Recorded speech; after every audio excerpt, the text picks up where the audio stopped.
Escucha este dato. En los últimos 4 años, al primer trimestre pasado, el PIB per cápita en términos reales, es decir, ajustado por la inflación, creció más del 6% en Portugal y Dinamarca, cerca del 5% en Suecia, casi el 4% en Italia y cerca del 3% en Holanda y Bélgica. En Alemania cayó 9 décimas y tuvo caídas mínimas en Austria y Luxemburgo. ¿Y qué pasó en España? España tuvo el peor resultado de la Unión Europea con una caída acumulada del 1%. Te lo cuento para que no te engañen en la próxima campaña electoral cuando te digan que la economía española va estupendamente bien. Empezamos.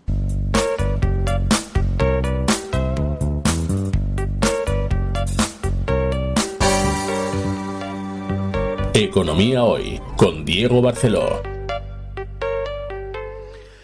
Lo primero que cabe comentar de esta semana es una adenda, no sé por qué lo llamaron así, una adenda al plan de recuperación que el gobierno envió a Bruselas, es decir, para pedir, en definitiva, unos 90.000 millones de euros más en préstamos para distintos proyectos del llamado Plan de Recuperación, Transformación y Resiliencia. Ya es un nombre que me repatea. La verdad que si tú miras la presentación que puedes ver en la web del Ministerio de Hacienda, es un galimatías incomprensible porque te mezclan créditos, préstamos, fondos a fondo perdido, valga la redundancia, distintos proyectos, porque te dicen esto viene por el plan de recuperación, pero esto viene por el programa Repower, esto viene por el... Es realmente una cosa verdaderamente incomprensible. El punto es que la Comisión Europea viene y va a seguir emitiendo sus propios títulos de deuda cada 6 meses y entonces el gobierno puede pedir un desembolso que se lo darán cada 6 meses siempre y cuando cumpla unas determinadas metas o reformas. Lo primero que tenemos que tener en cuenta aquí es que hasta ahora el dinero europeo que ha venido, por cumplimiento de determinados objetivos o reformas, ha sido porque se aprobó el ingreso mínimo vital, la reforma de las pensiones, es decir, el aumento de las cotizaciones sociales, el cambio del sistema de cotización a los trabajadores autónomos, en definitiva, un sablazo a los autónomos, la ley de vivienda, que es lo opuesto a lo que necesita un mercado del alquiler y de vivienda eficiente, etc. Quiero decir, esta Comisión Europea acepta como reformas planes como mínimo empobrecedores y que no llevan a un mejor funcionamiento de la economía, sino todo lo contrario. Son, como digo, reformas empobrecedoras. Por lo tanto, que el gobierno español esté pidiendo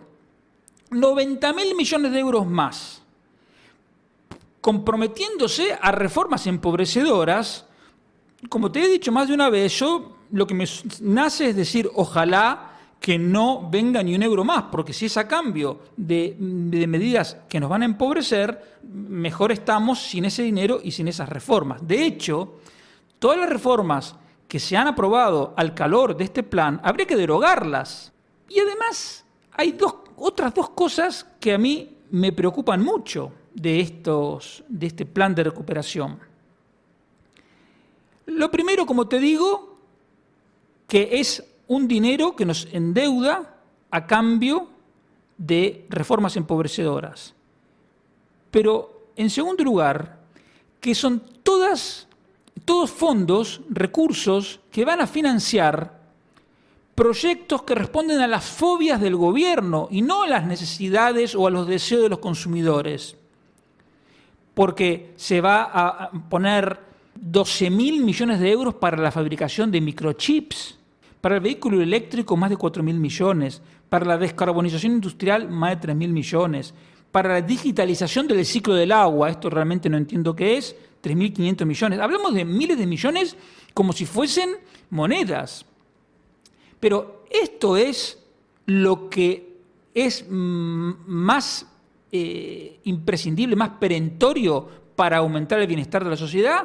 No, porque si fuesen los proyectos que necesita la sociedad para mejorar su bienestar desde el punto de vista de la sociedad y no de los burócratas de Bruselas y de Madrid, estos proyectos ya habrían sido encarados por el sector privado.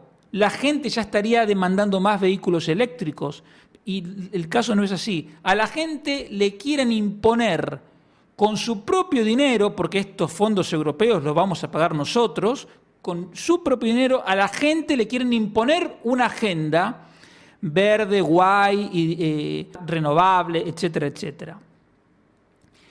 Y por si todo esto que te estoy diciendo no fuese suficiente, este dinero se va a devolver hasta en 30 años más 10 años de gracia. O sea, estamos en el año 2023, bueno, hasta el año 2000, si todo el dinero se entregara hoy, que no es el caso, porque como te digo, se va a ir entregando semestralmente, si todo el dinero se entregara hoy, estaríamos hasta el 2063, no sé si lo veremos, hasta el 2063 devolviendo los créditos de este plan sanchista, globalista, empobrecedor.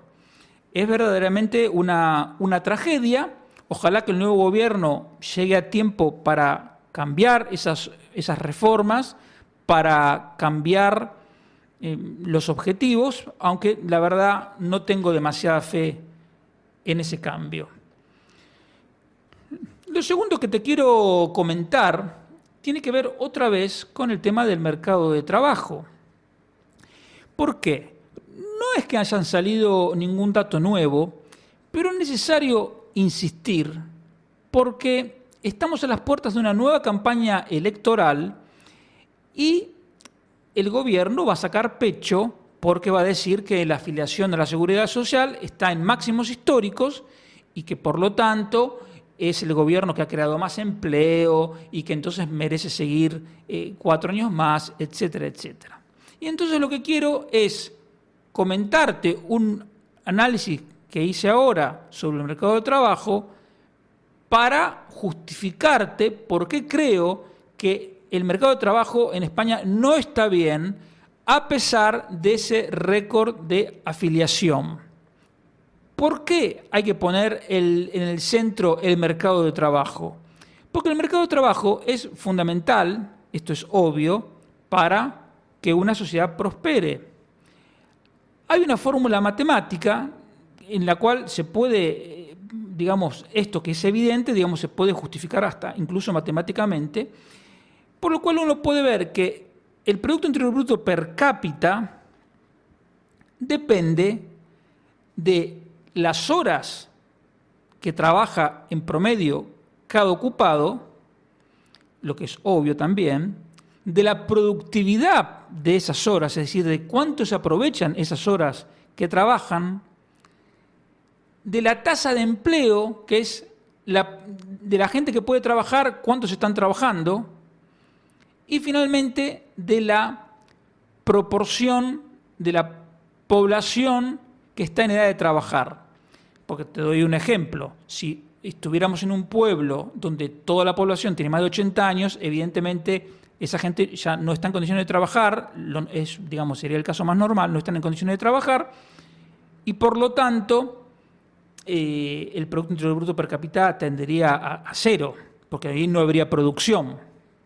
Te voy a recordar, antes de seguir, qué es el Producto Interior Bruto per cápita. El Producto Interior Bruto es el valor de todos los bienes y servicios finales que se producen, en este caso en España, a lo largo de un año.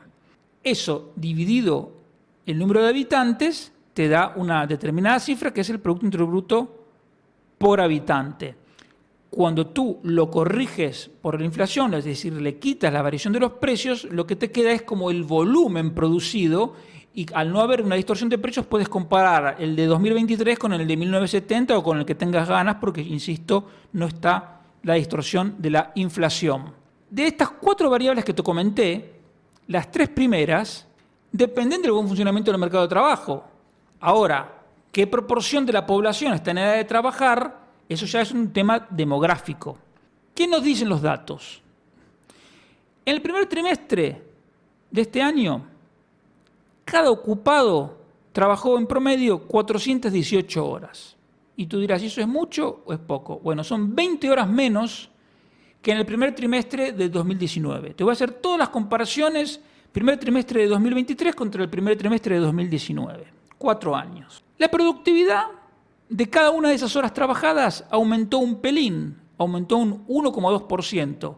Aumentar la productividad 1,2 en 4 años es muy poco, pero bueno, al menos es un crecimiento. Pero te estoy diciendo que el número de horas trabajadas cayó un 5% y la productividad mejoró 1, o sea que eso ya te da un saldo negativo. Por otro lado, hay una mejoría de la tasa de empleo porque aumentó un poco más de casi 2 puntos porcentuales, 1,5 puntos. Ahora trabaja el 43,6%. Es más bajo que otros países, pero por lo menos aumentó. Y la proporción de la población que está en edad de trabajar es prácticamente la misma ahora que hace 4 años. Cuando tú metes todo eso en el cálculo, te da, y esto lo puedes comprobar si quieres en la página web de Eurostat, que en España dio una caída en estos 4 años del PIB per cápita de 1%. Es decir, el volumen de todos los bienes y servicios finales que se producen es ahora un 1%, toca a 1% menos para cada uno que hace 4 años. Y tú dirás, bueno, es que en el medio hubo una pandemia, ¿cómo vamos a hacer? ¿Cómo vamos a haber crecido si hubo una pandemia terrible? Bueno, y es verdad, pero la pandemia fue mundial. Entonces, a mí lo que me gusta en estos casos es mirar qué pasó en otros países. Y entonces me encuentro que en Dinamarca y en Portugal, lo que te decía antes, creció más del 6%, en Suecia el 5%, en Bélgica y Holanda alrededor del 3%, 1,8% en Finlandia, incluso en Francia aumentó 6 décimas. Claro, uno dice 6 décimas es muy poco, pero claro, comparado con una caída del 1%, ya nos gustaría.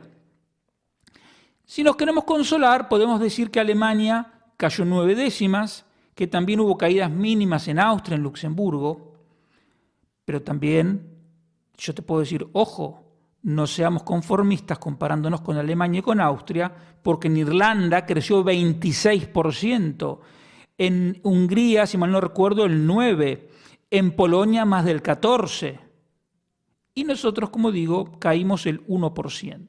Entonces, la pandemia fue igual para todos, pero España tuvo el peor resultado de la Unión Europea.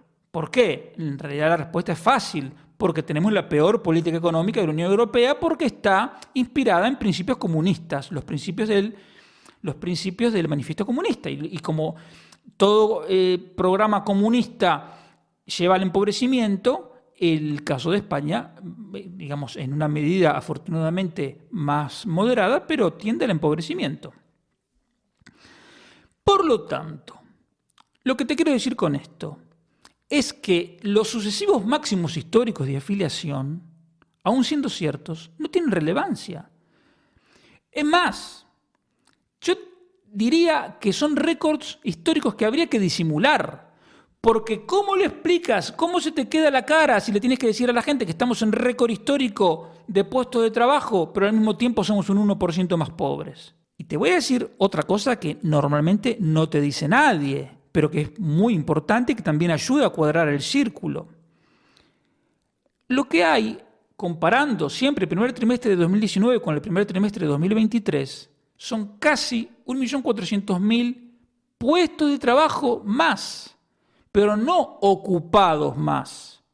Los ocupados son, el crecimiento del número de ocupados es menos de 1 millón.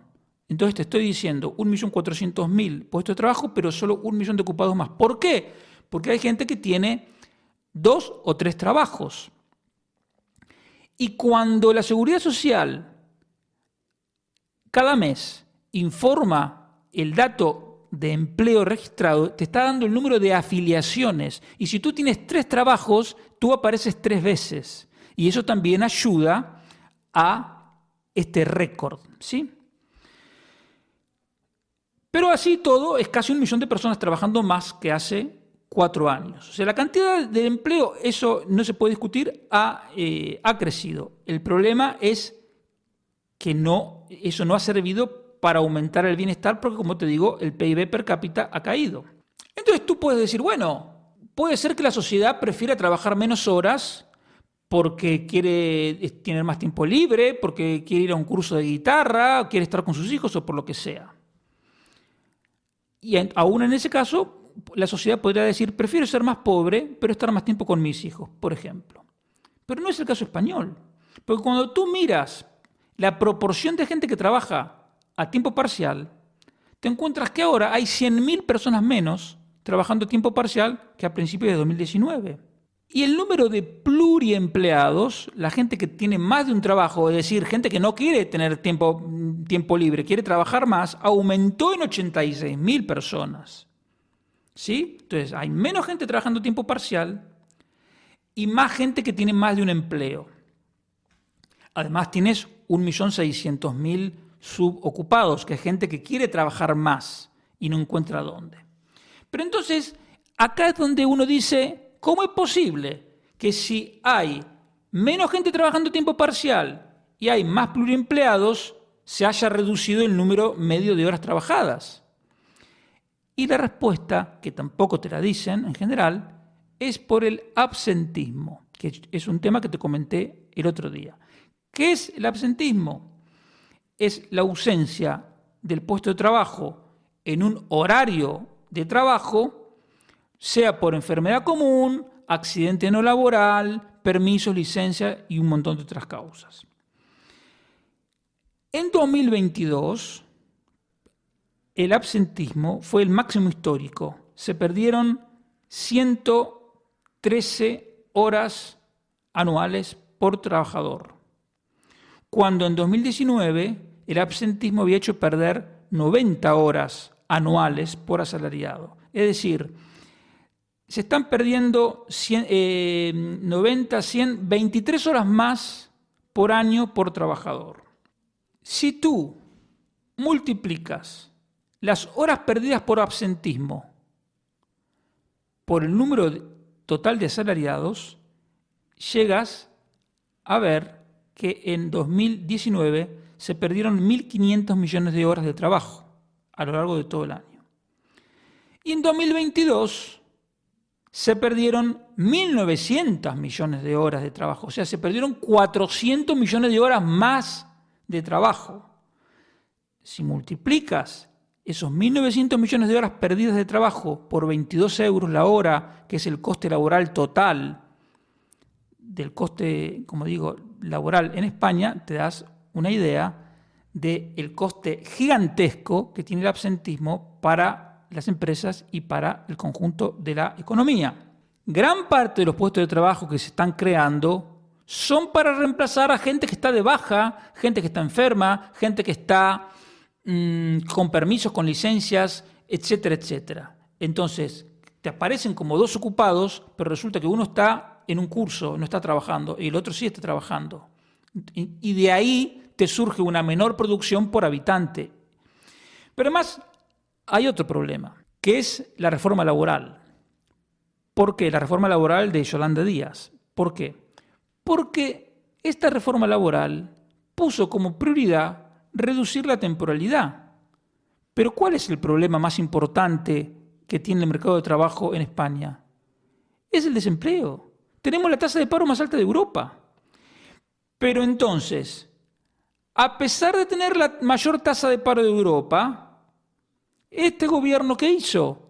Restringió la forma de contratación más flexible, que es la contratación temporal. Pero uno dice, pero si hay 3,5 millones de parados, habría que facilitar la contratación. No, este gobierno la ha complicado. Primero porque la contratación temporal está perseguida y además porque aumentó los impuestos al trabajo con las cotizaciones sociales. Y además de esto, ¿qué hizo el gobierno con la reforma laboral? Ocultó una parte de los parados porque los mezcló con los que llaman demandantes ocupados. Me estoy refiriendo a los fijos discontinuos que no están trabajando, que no cuentan como parados. Entonces, desde el punto de vista del gobierno, la reforma laboral fue un éxito, porque dicen el paro registrado es el menor de 2008 y hay 2 millones más o menos de asalariados fijos más de los que hubiera habido sin reforma, aunque de esos fijos más de la mitad sean fijos discontinuos o indefinidos de tiempo parcial. Entonces ellos te pueden decir, esto fue un éxito, pero para mí y para ti y para todos los demás, esta reforma no es un éxito. Porque primero, es falso que el paro registrado estadísticamente es el menor de 2008, pero claro, es el menor de 2008 porque hay una parte de los parados que no te los cuentan. Entonces, si cuentas todos los parados que hay que contar, en lugar de 2.700.000 son 3,5 millones, y esos 3,5 millones es lo mismo que había en 2019. Por lo tanto, la reforma laboral, desde el punto de vista del empleo, que es el principal problema del mercado laboral, no es un éxito, es un fracaso, porque no logró que dejáramos de tener la tasa de paro más alta de Europa y tenemos el mismo número de parados reales que en 2019. Una cosa que me llama la atención es que los estatistas de todos los partidos siempre hablan de la media de Europa para la recaudación de impuestos. Dicen en Alemania, en Dinamarca, en Suecia, la media de Europa se recauda tanto y España recauda menos, tenemos que aumentar la recaudación y siempre están hablando de la media de Europa para crujirnos más impuestos. Pero con la tasa de paro nunca hablan de la media de Europa. Nunca escuché a un estatista decir o quejarse porque la tasa de paro es el doble en España, más del doble en realidad en España que en la media europea. Eso no, ¿por qué? Porque la tasa de paro muy alta es una oportunidad para los estatistas para aumentar el tamaño y el poder y la intervención estatal, con subsidios, con programas, con servicio de empleo, con lo que sea. En resumen, lo que te quiero decir es, el mercado laboral no está bien, a pesar de los datos que vienen diciendo y que te van a machacar en las próximas semanas. Y precisamente esta inercia favorable que lleva a la creación de empleo registrado, creo que es el momento oportuno para hacer una reforma laboral en serio. ¿Por qué? Porque si tú haces una reforma laboral en un momento de recesión, de caída de la actividad, como fue la reforma anterior, los costes son mayores o tienden a ser mayores en el corto plazo. Pero si tú haces una reforma en un momento que se está creando empleo, puedes hacer que haya menos resistencia y, por supuesto, los resultados a largo plazo van a ser mejores. Ahora, ¿qué forma concreta tiene que tener la reforma laboral? Hay muchísimas formas y yo digo que ni siquiera hace falta pensarla, porque si copiamos la ley laboral de Dinamarca, de Suecia, de Finlandia o casi de cualquier otro país de la Unión Europea, va a ser mejor. Entonces, simplemente lo que digo es, ojalá que el próximo gobierno se atreva a hacer una reforma laboral en serio, simplemente sin pensar, copiando la de algún país y los resultados van a ser mejores.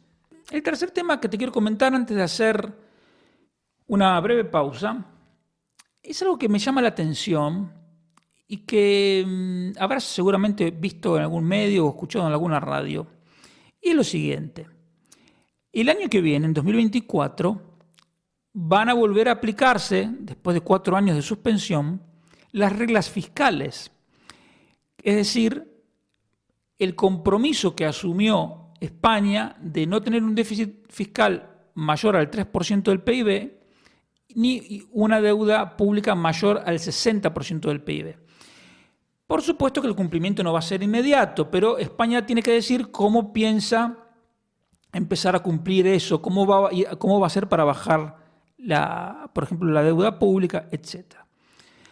Por supuesto que en la Unión Europea ya ha dejado de ser un guardián en este sentido y ha sido cómplice del desbarajuste fiscal y del derroche del gasto público, etc. De hecho, como digo, los fondos europeos son una muestra del derroche, porque estamos hablando de un dinero que 3 años después de la pandemia, recién el gobierno los pide y los van a desembolsar dentro de 1, 2 o 3 años, Imagínate si esto era para recuperar la economía de la crisis del 2020. ¿Qué sentido tiene seguir gastando con esa excusa en el 2025? No tiene ningún sentido.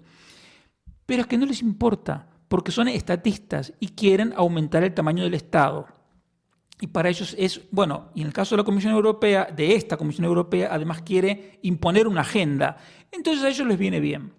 A pesar de toda esa flexibilidad que va a dar la Comisión Europea, al menos mientras siga la actual Comisión, que es la peor que yo recuerde, como los números fiscales de España son un verdadero desastre, como ya te he contado más de una vez, hace 15 años que España paga los intereses de la deuda con más deuda, es una cosa, una locura. A pesar de eso, digamos, o mejor dicho, los números son tan malos que la Comisión Europea no va a tener más remedio que pedirle alguna explicación a España. Y entonces con este tema de fondo van apareciendo comentarios que dicen, va a haber que hacer recortes. Bueno, nos están pidiendo 5.000 millones de euros de recortes, nos están pidiendo 2.500, el número que sea.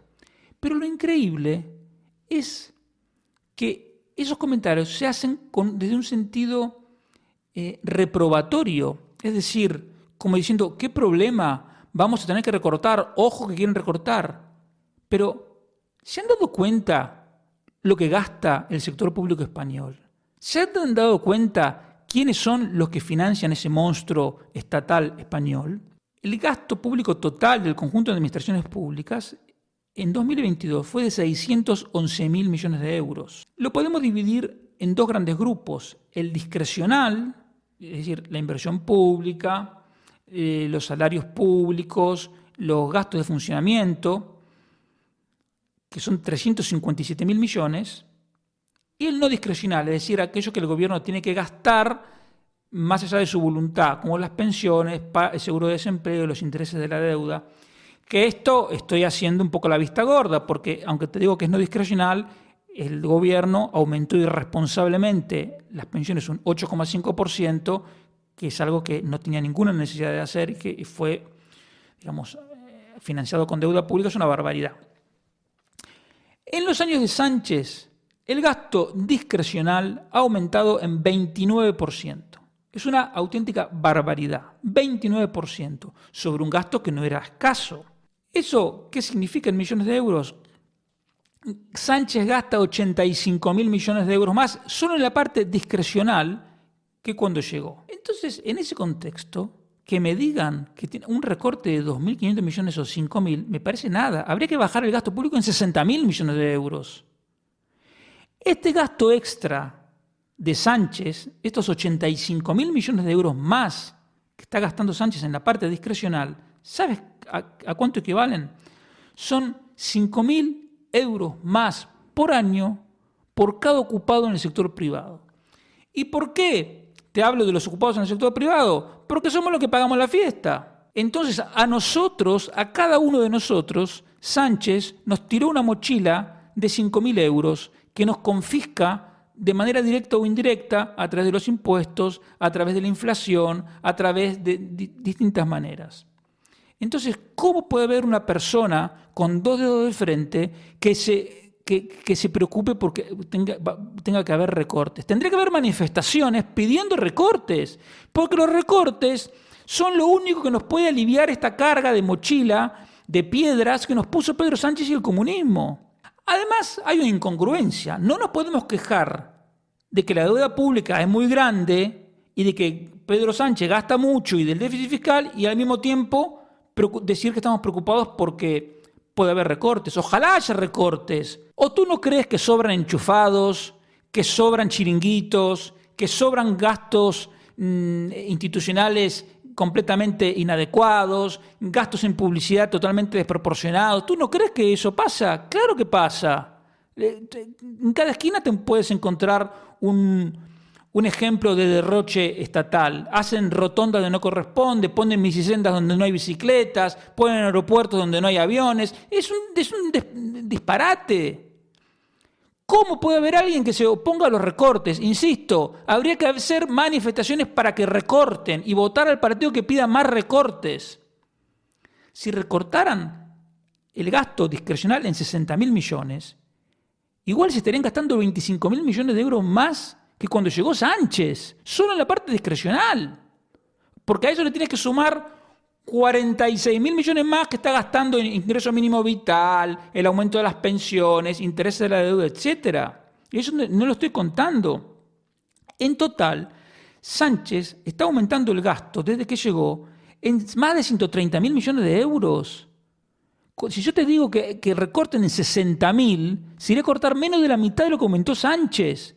Y hay gente que está diciendo en medios serios que tenemos que estar preocupados porque a lo mejor recortan 2.500. Por favor, iba a decir no me hagan reír, pero esto no es para risa. Esto es decir, son idiotas.